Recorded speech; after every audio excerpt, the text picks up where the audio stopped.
আসসালামু আলাইকুম এভরিওয়ান। আশা করি সবাই অনেক ভালো আছেন এই গরমে, যে গরম পড়েছে। তো আজকে নিয়ে আসলাম একটা চিকেন কাটলেট রেসিপি। গরম থাকুক, শীত থাকুক, বাচ্চারা তো আসলে বাচ্চারা না, ছোট বড় সবাই আমরা আসলে চিকেন কাটলেট, কাবাব এগুলো খুব পছন্দ করি। তো আজকে আমি দেখাবো মাত্র ২ টো আলু এবং চিকেন ব্রেস্ট দিয়ে আপনারা কিভাবে খুব সহজেই চিকেন কাটলেট বানিয়ে নিতে পারেন। Let's start it.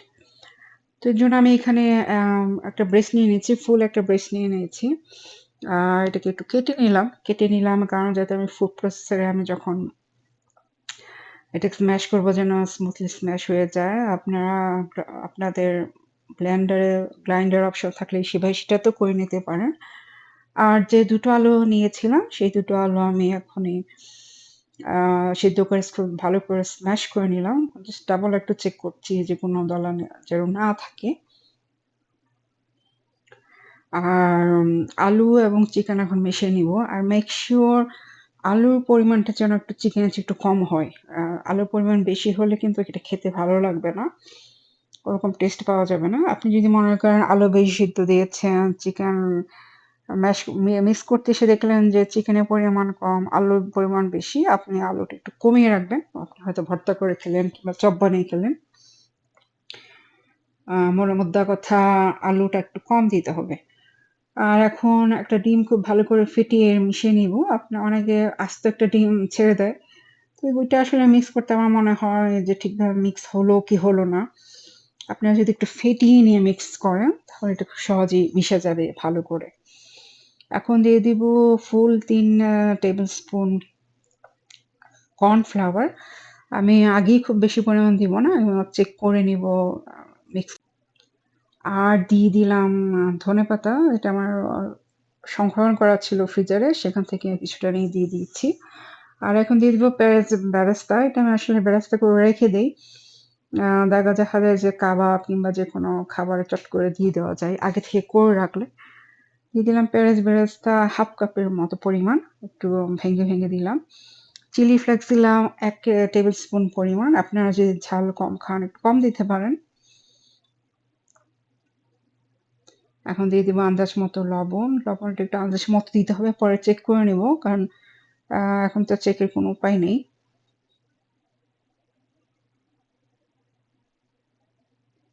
আর দিয়ে দিলাম ১ টিস্পুন কাবাব মসলা। কাবাব মসলাতে লবণ থাকে সেজন্য লবণটা আন্দাজ মতো দিতে হবে। আর কাবাব মসলা টোটালি অপশনাল। যদি না থাকে এটা ছাড়াও করতে পারেন। খেতে খুবই ভালো লাগে। স্বাদের কোনো তারতম্য ওরকম বেশি হয় না। আর দিয়ে দিলাম ১ ফুল টিস্পুন করে ধনে গুঁড়ো আর জিরে গুঁড়ো।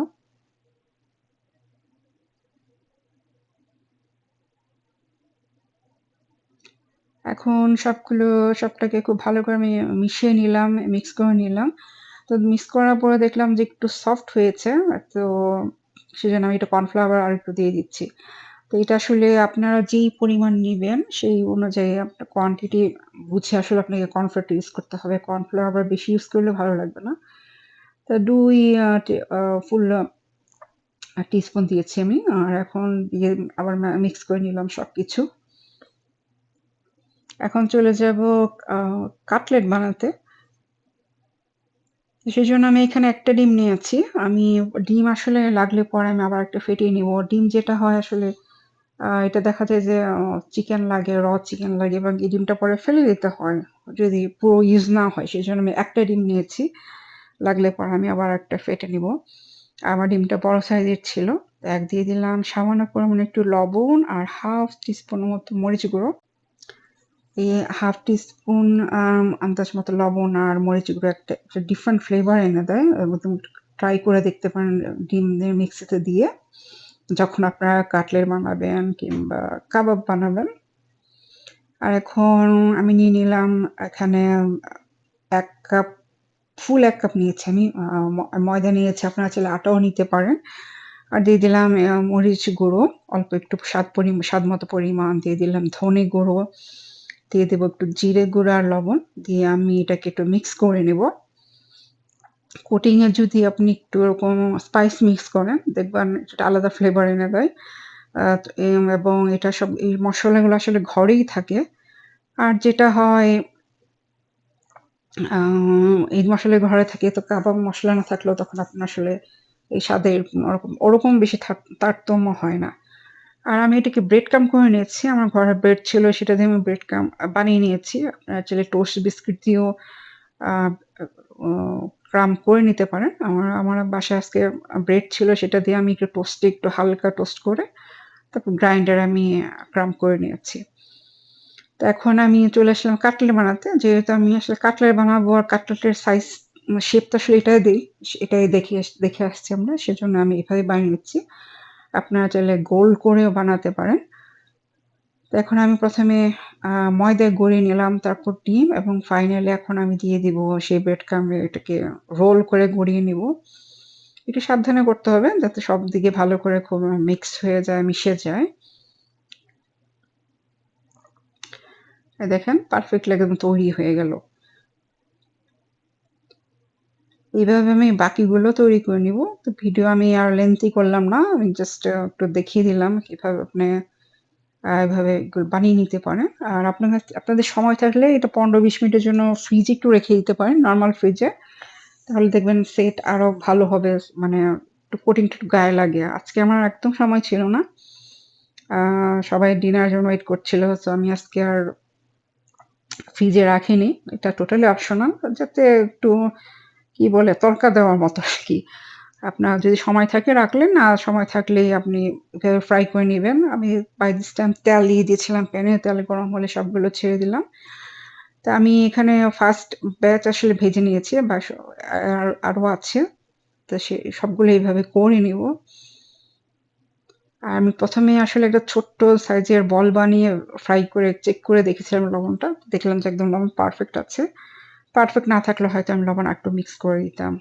স্বাদ অনুযায়ী, টেস্ট অনুযায়ী, আন্দাজ মতো। আর এটা আপনারা ফ্রিজে রেখে সংরক্ষণ করতে পারেন।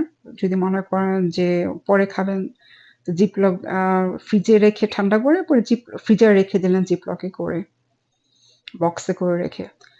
তো চলে আসলাম পরিবেশনে। আপনারা দেখতে পাচ্ছেন আমি কালারটা কত ক্রিসপি হয়েছে। আমি আর কাঁটা চামচ দিয়ে পরীক্ষা করে দেখালাম না। কিন্তু দেখেই বোঝা যাচ্ছে এটা খুবই ক্রিসপি, মজাদার দোকানের মতো হয়েছে পারফেক্ট ক্রিসপি চিকেন কাটলেট। তো দেখতে পেলেন খুব সহজেই কিভাবে আপনারা চিকেন কাটলেট এভাবে বানিয়ে নিতে পারেন। ভিডিও ভালো লাগলে অবশ্যই ট্রাই করবেন, কমেন্ট করে জানাবেন। ভিডিও দেখার জন্য ধন্যবাদ। আর নতুন হলে আমার ভিডিও ভালো লাগলে সাবস্ক্রাইব করবেন, লাইক করবেন, শেয়ার করবেন, পাশে থাকবেন। অনেক কিছু বললাম যেটা আমরা সবাই সব ইউটিউবার বলি। সবাই অনেক ভালো থাকেন। আল্লাহ হাফেজ।